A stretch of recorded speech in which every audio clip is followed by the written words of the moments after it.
So this Valentine's Day I spent in my hometown of Anchorage, Alaska, where I live. And my date was actually Miss Alaska.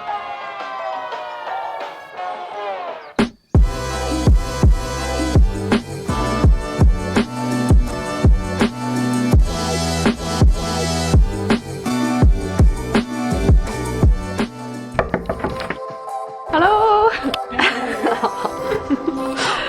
Miss Alaska, or Alyssa, and I decided to spend our Galentines in Girdwood, Alaska. Girdwood is a cozy and quaint ski town about 40 miles from the heart of Anchorage. There really is something magical about Girdwood. It really starts on the drive over.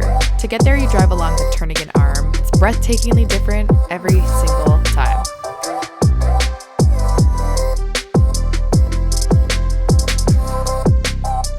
Once you get into Girdwood, the end of the road will take you to Alyeska Resort, which is where we're staying. Alyeska is the star of Girdwood. It's this castle-looking resort. It's a destination and an adventure all in one hotel. It's surrounded by nature and wildlife, so it can be enjoyed in the winter and in the summer. And it also has the best skiing and snowboarding in Alaska.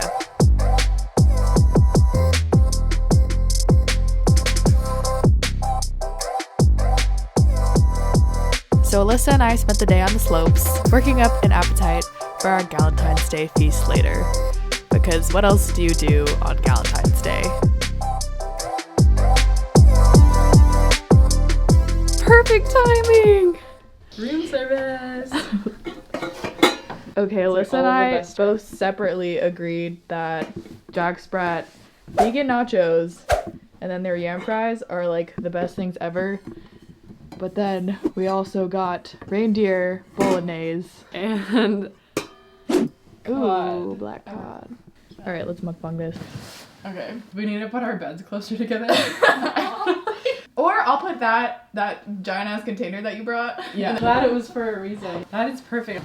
Yes. Okay. It's basically just like an eating show. Mm-hmm.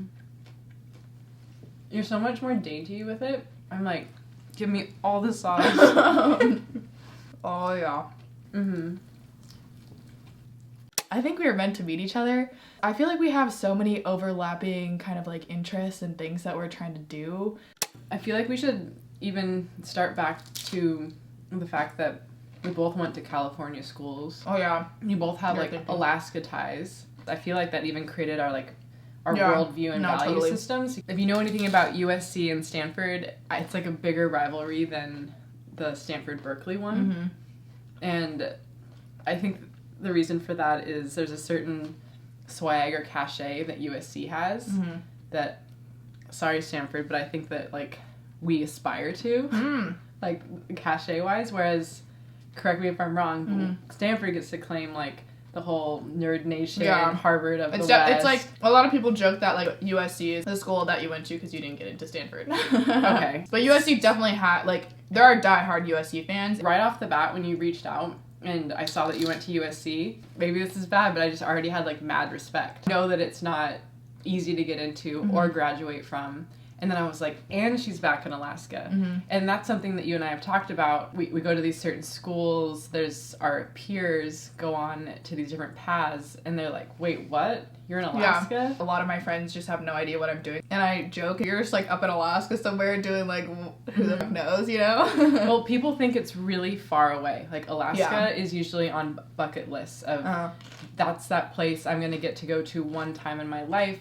I hope I get to see the Northern Or it's like Lights a one time in throwaway my place life. that like authors and like TV writers are like, she disappeared to Alaska. And yet, we both see it as a place of like tremendous opportunity. Mm-hmm. Mm-hmm. And we both see a future for the state that is far beyond natural resource extraction. I mean, not to get boring on like economic development, but like we share that passion and we've been exposed to things outside of Alaska, like tech companies. Yeah, and places and like content marketing. amazing cities outside of Alaska. And yet we both, like this is both of our first like kind of full independent years too in Anchorage. Tell me about your connection to Alaska. Okay. But you can eat if you want. But Yeah, it's just like eating and Yeah, then yeah. speaking. I grew up in Bothell, Washington. My dad was born and raised part of his childhood in Ketchikan, Alaska. He's from the Tlingit tribe, and I just find that side of my family to just be incredibly fascinating, and I had a really close relationship with my Tlingit grandfather. My dad is like really involved in tribal law, and he has been the judiciary chair for Central Council of Tlingit and Haida, which is our federally recognized name for our tribe. So yeah, we can go down that whole path of like how, so like I'm from the Tlingit tribe, but like the government recognizes, you know, Tlingit and Haida as one. So he did that, and then he's been on the board of Sea Alaska. So in Alaska, some of the largest corporations in the entire state are Native Corps. And it's not like a Microsoft or these like it's actually pretty cool that the Native Corps. That's something that non-Alaskans just probably know nothing about. No, so the Alaska Native Claims Settlement Act was in like 1971, and that was how we were we figured out some of our land like reclamations and our ability to have some of our value provided back to us. We also don't have a reservation model up here. In the lower 48, Indians, as they're called, or Native Americans, have reservations, and then on those reservations, we operate as a sovereign government. And so, like, I have a tribal ID card that gets me through the airport just the way that a license does. It can function as my passport. It's a government ID. But in Alaska, we still have our sovereign status, but most of our tribes, like our tribal governments, don't own land. They're like moving in that direction, but it's mostly the corporations that have it. And then like as a tribal member, I'm also a shareholder of my Native Corp and my village corporation. And so as the businesses do better, then they pay dividends to us. Wow, so my that's dad's cool. been on the board of that for like 20 years. And so my mom raised me and my three siblings, and my dad worked as an assistant U.S. attorney, as doing judiciary work for our tribe, and being on a board of our Native Corp, and so like that really influenced my childhood. He's a great family man, but he also spent a lot of time giving through his work and giving to our tribe and our community. And then he made it really clear when I got into Stanford and when I got scholarships that with knowledge, with education, it's important to give back. And he just made it extremely clear to me, like, who you are and where you come from, like, which comes through a lot in my work through Culture Story, just that saying that it's really important for people to know their identity, who they are and where they come from. And between my grandpa and my dad, they really made that clear to us. And it's felt like a big part of my purpose in life is to, in my ways, in the strengths and skill set I have, to help my community. And I just felt more so than working at a Microsoft or a corporate career path that there was like a different path that I was meant to carve out, which is not always easy. But I just feel happier and more at peace and more purposeful going this direction. And when I came to Alaska, I didn't exactly know how that would all pan out. It's just, I felt drawn to it, and then cool things have happened while I'm here. That's kind of my story too, but completely different, obviously. Yeah. I grew up in Alaska. I moved here in the 5th grade. Even like snowboarding, like that used to give me a lot of anxiety for some reason. Like that out of like most other things, because that was like a clear depiction of how I did not grow up here. You know, like all of my friends were like snowboarding since they were like 2 years old. But as I went to like USC and as I lived in LA and then I came back, like every time I came back home, I just felt there is just something different about Alaska, in my opinion. Like, it's like I literally, when I spend time in the lower 48 and I fly back, even though it's only like 3 to 5 hours, depending on where you're flying from on the West Coast, I feel like I'm transported to a different country. It's a different world. Even the air, like, smells better here. You're just, like, taken to, like, by all of your senses. Like, it's one of the most incredibly beautiful places that I've ever seen. It smells, like, so fresh and clean. But then I feel like the people here are also different. And it's, like, maybe it's because of the cold. Pace. It's a different pace. And so when I came back, Like, I always just felt so grounded here. And I never really thought that I would spend my, like, 20s or my, like, young adult years in Alaska, because I was just, like, I'm on a pathway to, like, you know, working at these, like, really cool companies that I've always really loved. But I feel like something has just drawn me back here. But I also just feel like I am, like, kind of, like, just kind of my best self here. Like, maybe it's just, like, the familiarity of it, but there's something that just kept drawing me back here. One reason I think we like hanging out is because I have this belief that when you get ideas and things that you feel drawn to do, that's like your guide and your inner voice, and whether you're spiritual or you think it's God or the universe, that's their way of telling you what your purpose is and what you need to do. Is this out of space? Take a little pause there. Purpose is that feeling of there's just something I'm meant to do there. Yeah. And you feel it in certain places and with like certain people and you don't know what it is, and like the lack of clarity is what causes us to feel fear. Yeah. And it's just really getting back into your center and like trusting that there's something there. That's why when you were like, oh, I wish I recorded Ben saying this stuff to you, like when people... Right. Okay, so let's celebrate that for a second. The head of marketing for Alyeska... For this hotel that we're in. Was just like, Annemarie, you need to stick with Alaska Friends. You're a content creator. Yeah. What you're doing is important. And I was like, oh. Yeah, he was like, I did not prompt you to say that. And like, you have found certain ways that you stay centered and believing that your path is laying itself out for you. Yeah. And what are some of those ways that you do that? Journaling. What's something that you've never discussed about Miss Alaska?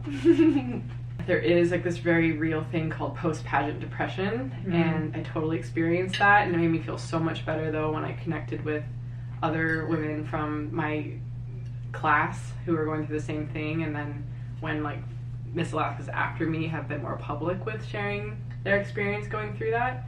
But it's such a high. Yeah. Like, people care, like, at least with my experience, people seem to care, like, about me or what I represented, or, like, wanted to interview me, or, like, cheer when I walked into a room, and then to, like, go back to being, like, a normal... Well, I don't actually think I don't feel like actually a normal person, actually, after that. But to go back to not having that level of attention or sponsorships all the time... then it sometimes makes you feel like, well, am I not as important anymore? Yeah. It's like, literally when you're a miss at the national level, like, you have security guards and people are, like, trying to, like, follow you in your pod of girls. Yeah, you'll just have random people just shouting at you when you're walking through the casinos and being like, Alaska, oh my god, love you. Whatever. It's just, then you go back to being... yourself, which is good, but like think about how you feel like being a representative versus like being a single person. Like there's wearing a crown on your head, like what that does to you psychologically. Yeah. It's like, wow, I'm part of something bigger. Yeah. And when you're yourself, you're like, am I a part of something bigger? Some of the self-doubt starts to creep back in. I like talking about positive things in pageantry. I mean, that's really what you're taught, even with like crisis communications and management. Respond to questions in a positive way. Yeah. Culture story. Notice I'm creating content that's positive, because if you show people in a certain light, that's what they're going to rise up to. So, the Microsoft thing gave me that first experience being on camera. I falsely thought that pageants were going to open up all of these like doors. They do. The like success in pageantry or success in anything allows you to open the doors for you. But the doors just aren't going to swing open. Yeah. You see the distinction? Yeah, no, totally. Now that I'm healed, I feel healed from that experience. Like, I can look back and I still actually feel like I can talk about or like reflect on the positive doors that are opening still as a result of being Miss Alaska and a Miss USA finalist. But I just... in my mindset at that time, I just thought that if I became Miss USA, that was going to open all my wildest dreams. And it took conversations with the other women for all of us to realize, no, it's what you make of it. Yeah. And it's something that can help you, but it doesn't give it to you. Yeah. I mean, I think that's something that like probably every person has to like learn. It's like you have to do all these things. Like it's not just gonna be given to you. Like that's like something that I feel like I had to learn too. Yeah. You know, no one goes through life like knowing this kind of stuff. Like it's not, you know, written out. So it's like that is like an important moment in your life when you have to kind of like realize it. It's like you have to put in that work, you know. Yeah. I mean, pageants caused me to grow tremendously. Yeah. And gave me a lot more confidence, if nothing else. Yeah. In my own abilities. And I think that whether it's college or pursuing a business venture, whether or not it works out, it's what it teaches you. Yeah. And how it helps you grow. Mm-hmm. Like the worst thing you can do is just like not to do something you feel drawn to. Yeah. And it's a blessing to be able to reflect on what didn't go right and think about all the ways that it caused you to actually get more aligned with who you are and on your path. Yeah. Yeah, I feel like the worst thing that you can do is just not try at all. Yeah. Mm-hmm. Yeah. Should we have cake? Yes. I think it is time for cake. So we loved black cod. Yeah. I think we were just full by the time we got to the reindeer bolognese. sausage. I feel like that would be perfect, like warmed up after a ski sesh. I knew that we got too much food, but it was like all worth it, honestly. This is like a Galentine's meal. Yeah. That's what we do. My favorite cake.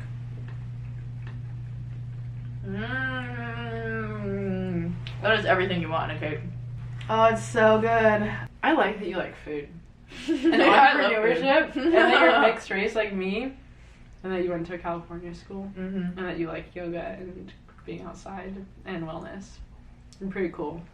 Yeah, we have a lot in common. Mm-hmm. We're both doing a guy detox. What? A man detox. Yes. It's important. Should we talk about that? Yeah, I feel like you had like a good, like, I liked when you talked about it. Disclaimer, men that have been in my life, you all have so many wonderful qualities and traits, and thank you for everything you've taught me. Yeah. Yeah. Yeah. Truly, you've helped me grow. Yeah. And there's amazing memories with you. Yes. Yes. At this juncture, I just feel more fulfilled personally putting my time and effort into my goals, and I know that doesn't have to be like mutually exclusive from a relationship. I think my personality has a tendency to like go all in on my relationship and put that like as the center part of my life. Yeah. And I think I might even have a tendency to become codependent. Me too. And I don't feel like I have, despite all of our accomplishments I don't so feel like far, that. I haven't gotten to that point either. yet. Yeah, I'm not where I want to be. Mm-mm. Yeah. So how could I think I'm going to attract what I want to have in my life if I'm not even at that level? Yeah. So you talked about, I think, in a previous conversation, like kind of like serial dating. Like I was a serial dater too, up until a certain point. Wow, this is gonna sound bad. I think you have to make an active effort to not date. No, completely. Like there have been people in these last like whatever long it's been that have like, hey, do you want to get a drink? Hey, do you want to whatever? No, not whatever. Hey, do you want to go on a walk? Yeah, I was literally going to go on a walk. You could easily just say, yes, I will go walking. And it can quickly turn into more than walking. Yeah, especially in relationships. I feel like if you're not taking like an active pulse on it, especially for like a dating relationship, it just becomes like a habitual like hole, you know? Yeah, and it's like hard to break up. It is. It is That's hard a to big break up. burden. I almost feel like there's like a connection, like I've read about it. It's called soul tie, because you've been intimate with this person. Yeah, you're tied to them. Yeah, and you're used to. That's why I stopped my hookups. Yeah, you're cuddling, even like hugs. You know, they increase your. I'm not a scientist. Serotonin, right? Yeah. So like this person is the only person in the world that is causing your serotonin to spike to those levels and some other things. And like you're literally having like a hormonal withdrawal. Yeah. And so it actually has helped me to like read about like what my body is going through and why I feel like, I like that. Physiologically kind of sick when I say bye to this person that I spent copious amounts of time with. You don't spend that much time with like anybody else. Yeah. Once you're detached from it and you just like start to observe it, they play like a huge role in your life. That's not something you just go into willy-nilly. And yet we kind of do. Yeah, totally. Yeah. We're like, oh, like role vacant on my team or my life. Like, who's gonna play that role now? And I'm done with it being a revolving opening, like Yeah. a job opening. I'm on a path where like I just need to be alone, because unless like it's someone really, really, really, really, Yes. really important and special, it's just like I'm wasting my time. And I've like She's finally like a come- mirror. Yeah, It's like, yes, what she said. yeah. But and I think it's like detrimental, because I see like a lot of people that are in relationships, and me and my sister talk about this all the time, and we've talked about it too, that it's just like, They're like a placeholder. And Yeah. I'm done. I just like, I don't want a placeholder. yeah, even like casual things, they're just never They that. drain your energy. Yeah, exactly. Yeah. Single life. It's more even, and Yeah, that's so true. yeah. Like my emotions are like this when yeah, it's kind of like actively choosing to do like a sober like few months. I'm super similar, because Yeah. it also like has a physiological effect Yeah. on your body. Yeah. And it has a dependency. Now that I'm sober, my baseline is just like, it's so much more leveled. Like I can just predict my mood a And lot to better. achieve goals, Yeah. you have to be more consistent. Yeah. Like, goal attainment is making sure that every day there's a little bit that goes into moving the needle. it's easy to escape into something if you like didn't, like achieve that much. You're just like, okay, like whatever, you're just kind of escaping into this thing. And like kind of relationships can do the same. You can escape into your relationship. Mm-hmm. If it's one that you want to be in, like that's a different story, but like I think so many of us are just like kind of mindless about it. Also, we're just like told, oh, that we have to have somebody to be like successful or happy, or I still actually feel that as a 31-year-old woman and the oldest in my family. My sister is married, like, and my best friend is married and has kids. Yeah, that's something that I struggle with. Yeah. I sometimes feel like I'm behind the curve and I cry about it sometimes, honestly. Yeah. But then I'm like, my goals and like what I feel on my heart to like attain or achieve isn't truly motherhood and being a wife right now. And I'm still young. I choose self-actualization, and then perhaps when the time comes, then that'll feel right at that time. Yeah, I think that's like just an important message to like give too, because I think that's a huge pressure that like, especially like women have to feel. But I do feel like I have to qualify it sometimes, though. I wish I didn't have to do that. Yeah. Maybe that's my own journey. I have Yeah. to just be own it. Like, yep, nope, not doing that right now. Yeah. Doesn't mean I'm less of a woman or my desirability or anything. Yeah. Mm-hmm. Yeah. Just choosing a different way to focus my time. Even as I talk about it right now, I'm like, oh my god, is there something wrong with me? Like, I go back and forth between like, Yeah. yeah, I'm strong and independent, Yeah. to being like, oh, well, I could have made different choices. Yeah. I don't know. It takes me getting like my goals executed upon and feeling like I have this like track record of success more than I do now. Yeah. That's what I like about our relationship. I feel like we're on the same path. We both like are trying to achieve something that, like is kind of bigger than us. And Yeah. I feel like it's inspiring to talk about it. Yeah, and to be honest, there are certain things you say that I find very endearing, because since you are younger than me, Yeah. I see little bits of myself Yeah. in you. And no, whenever you say, Yeah. like, you've said those types of things before, you're just like, you just need to believe in yourself. Like, that is always speaking directly to, like, what I need to hear. But it's probably because you, like, I literally needed go, to hear it. Yeah, exactly. I need to hear it. And Yeah. I just see that in you. And Yeah. I do really believe in you. And I know what it feels like to not fully believe in yourself and to still struggle with it to an extent, Yeah. but to also feel like I am farther along in my own journey of Yeah. that. And so therefore I know it's possible. And so I just want you to get there faster than me. Yeah. And so like I think that's part of my goal in this relationship. I'm like, okay, you need an LC? Let's do it. Took me like 3 years to figure it out. Got lots of stress over it. Let's have that not happen to you. Yeah. Yeah, so that's... And I think that shows, like, a lot about you as a person and just, like, you as, like, a woman, because, like, this is a whole other conversation, but I feel like so many people go through life thinking that they have to compete or Yeah, like, no. be, like Mhm. but truly, if you are so competitive, you will never like have those fulfilling relationships that can bring you like more things and more energy, because the world is not just like to serve yourself. We're all connected. Literally the only way to be successful in business is to serve other people. If you think about goods and services, it's like, what do other people need? Why Yeah. would they buy this? Yeah. Or why would they need Yeah. me as a consultant?